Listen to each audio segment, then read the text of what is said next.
તો મિત્રો તમે જોઈ શકો છો કે આપણે ફૂલ બનાવવાનું છે, તો તમારે કઈ રીતે કટિંગ કરવું એ તમને બતાવવા. આ રીતે તમારે ડબલ ગળી કરી દેવાની છે. આ રીતે તમારે કટિંગ કરવાનું છે.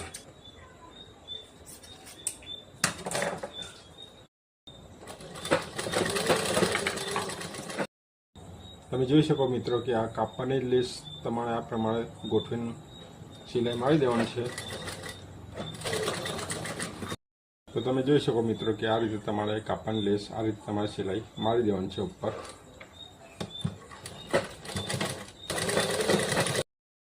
આ રીતે તમારે કાપવાનું ફૂલ બનાવવાનું છે.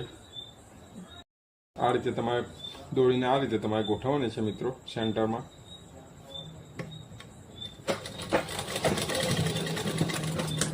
તો મિત્રો અમે ઝુમકા બનાવે છે, તમને સારા લાગ્યા હોય તો આ વિડીયોને તમે લાઈક અને આ ચેનલને સબસ્ક્રાઈબ કરજો.